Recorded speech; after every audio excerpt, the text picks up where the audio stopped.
play action passing game, the RPO game. And I also like how he has already struck a whole different chord with Tua from a relationship standpoint that clearly him and Brian Flores just didn't have.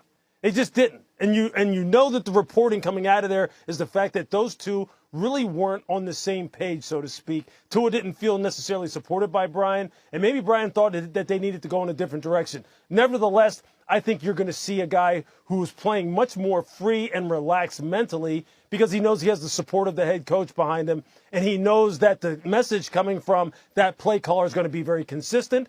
It's rooted in great fundamentals. It's coming from a system that is tried and true in the NFL, and I think he's going to play with much greater confidence. Another situation here is this.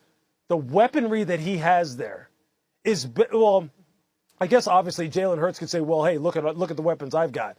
I think we're pretty damn good, too, on the perimeter and at running back and on the offensive line. But I would say this. Tua has weapons now to where he just needs to get it to them. He just needs to get it to them and not to the other team. The offensive line needs to give him time to get the ball in the hands of number 10 right there and get the ball in the hands of number 17 right there, Jalen Waddle and Tyreek Hill. I know who they are. I'm just saying their numbers. But he needs to get it to him. He needs to get it to Mike Gesicki, who's one of the more unique matchup issues at tight end in the NFL. He needs to turn around and hand it off to Chase Edmonds. Throw it to Chase Edmonds. Hand it to Raheem Mostert. Throw it to Raheem Mostert. Hand it to Sony Michel. There's a lot of things adding up for Tua this year to go, hey, you know what? Remember all that smack y'all were talking about me? And saying that I was a bust because you were comparing me to Justin Herbert. You were saying I was injury prone. You were saying I couldn't stop turning over the football. You were saying I had a weak arm. How do you like me now? I really think that this could be that kind of season for him. And lastly, I'll just say this. Look, I think he's a better thrower than Jalen Hurts. I don't think he's a better thrower than Mac Jones. I think Mac is as good a thrower as Tua. But I think he has better surrounding cast. And Bill, I'm sorry, man. I don't know what you're doing up there as far as offensive coordinator situation is concerned. And you know Miami's weapons are better than yours. You know they are. That's why my arrow points towards Tua.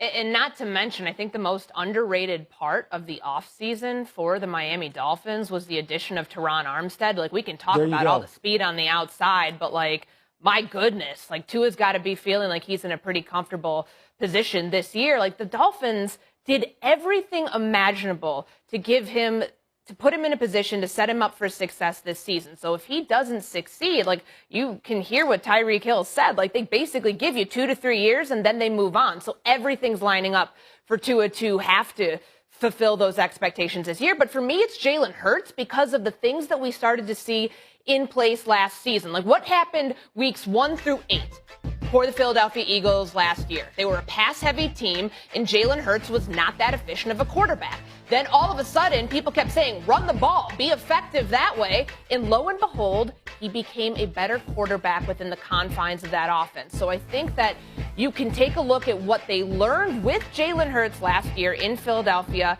and expect that they will apply those same sort of principles to what they're going to do and what they're going to ask him to do offensively this year. And you talk about upgrading of weapons. That trade that they pulled off to get A.J. Brown from Tennessee gives him a number 1 receiver. I mean, Devontae Smith is fantastic. Quez Watkins is really good, too.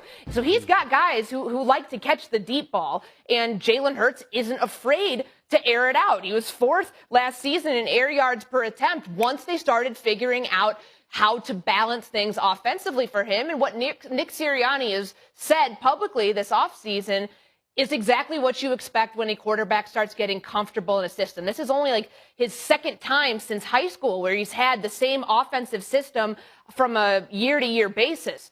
Continuity is an important thing for quarterbacks at any level, particularly in the NFL. And now that he's knowing how to get to where he needs to go, how to connect with his receivers faster, I feel like he's set up for success. And on top of that, he plays in the NFC East, which, to me is a far better situation for a quarterback to be in than, where the Miami Dolphins are in the AFC East and what Tua is going to have to face twice a year with a lot of his opponents. Yeah, that's sad when that is I think that's probably the most powerful argument. But you're right. There's a lot of talent there. I think having offensive line that they have with Johnson and Mailata is impressive. And I love their secondary, or at least the corners, with Slay and Bradbury. And you're right about Brown and Smith on the outside for Hurts. That's a lot to help him out. But I do think that his limitations as a passer is the reason why I have to go with Tua.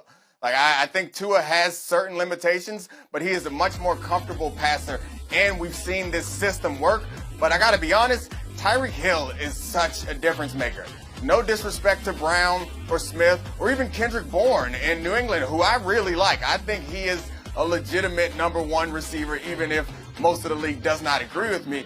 But Tyreek Hill is such a special weapon. He distorts coverage in such he has the capability to distort coverages in such a way that it's going to make the game so much easier. And you can throw Tyreek Hill a 5, 6, 7 yard pass that might go for 70. We saw it in the playoffs last year. I think him alone, having that as a security blanket and also as a coverage tilter, I think makes his job and Mike McDaniel's job a whole lot easier. And that's why I'm going to lean towards Tua. It's his ability to pass combined with McDaniel's history and the Shanahan scheme. And then you put on top of it, you have a player that, like, to use a basketball terminology, has the type of gravity that will affect the entire defense. You can do so many things, open up so many other receivers. I suspect Gesicki's going to have a big year if he is lined up on the same side as Tyreek Hill. He is that much of a problem to me. The straight ahead speed, the quickness, his run after catch.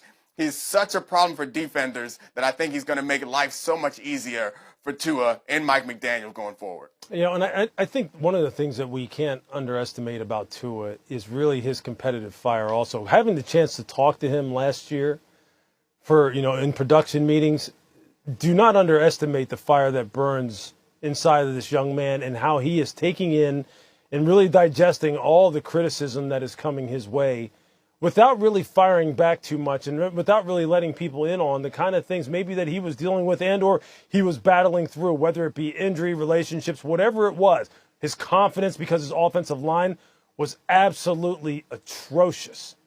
Atrocious. Just having time to throw the football. And Courtney, you pointed out the fact that Teron Armstead may be as big a free agent acquisition as there is in the NFL this year. As big of one as there is. Connor Williams, another one. They needed to solidify that offensive line and get it to the point where Tua wasn't dropping back in within 2.5 seconds, at least being under pressure, and or their offensive line, or rather their running backs, getting hit behind the line of scrimmage at an alarming rate. And they have got guys now at the running back position who are absolute beasts. Chase Edmonds is as tough as it gets, and Raheem Mostert, forget it.